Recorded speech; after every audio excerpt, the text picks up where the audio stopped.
Hello class, welcome to chemistry. Today we're going to be talking about a very important topic, the periodic table of elements. So you probably know a little bit about it, so keep that knowledge in the back of your mind. Today we're going to be talking about the properties and trends of the table.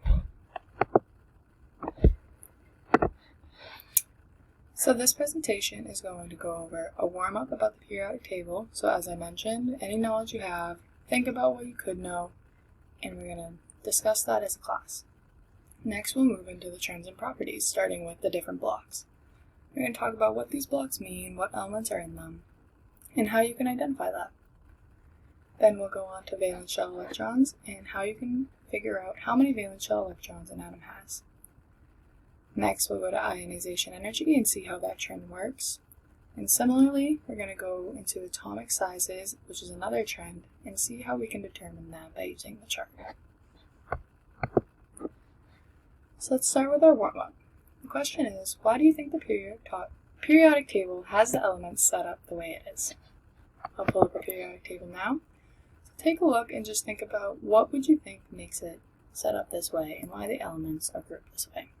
It's not alphabetical order, so think about that for a few seconds.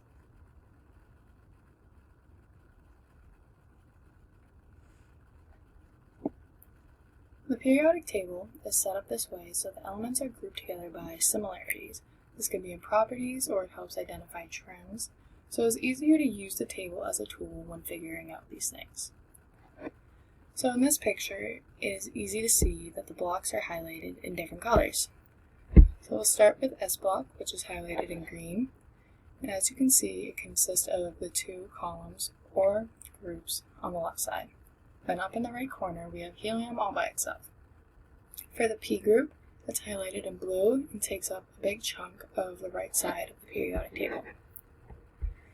Over here in pink, we have the D block, and purple has the F block. We're going to be focusing mainly on the S and the P blocks because they are the main groups of elements. So what do these blocks mean? These blocks are the orbitals. So they represent the S and P orbitals and the S and P blocks. They go hand in hand, so they have similar names. So the orbitals show where an electron can be located on an atom in space. And over here on the left, we have the S orbital, which is spherical shaped and has its nucleus or center in the middle. It is not designated to just one plane due to its shape. And on the right, we have the P orbital, which is shaped similarly to a dumbbell and has its nucleus and center at the point in the middle. These can be on the Z, Y, or X axis, and basically it just shows where an electron could be when it is in this block and orbital. Next, we'll talk about the valence electrons.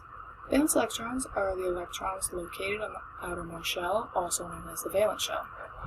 And as you can see on this different picture of the periodic table, it has the group numbers and the period numbers along with the number of valence electrons it has.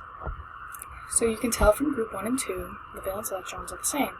So for group 1, we have 1 valence electron, and for group 2, we have 2. As you get closer to P block, this tends to change.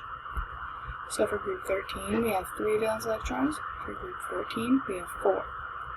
So clearly we can see there's a trend that if you subtract 10, that's how many valence electrons there will be. For example, when we look at oxygen, it is in group 16, so it has 6 valence electrons after you take away 10. And the thing about valence electrons is that it always wants to be full. A full shell consists of 8 electrons. This makes it the most stable, and overall the atom will be happiest in this state. Next, we'll discuss the trend of ionization energy. Ionization energy is the amount of energy that is required to remove an electron from an atom. So as you can see, it increases across a period and going up a group. This is because as we get closer to being fuller in that valence shell, it's happier, it's stable, it doesn't want to lose those electrons. Therefore, when you get closer to these groups over here, they'll have 7, so you need more and more energy to remove those valence electrons. Same goes for over here in group 18, since it has the full shell, it's going to be harder and harder, therefore needing more energy.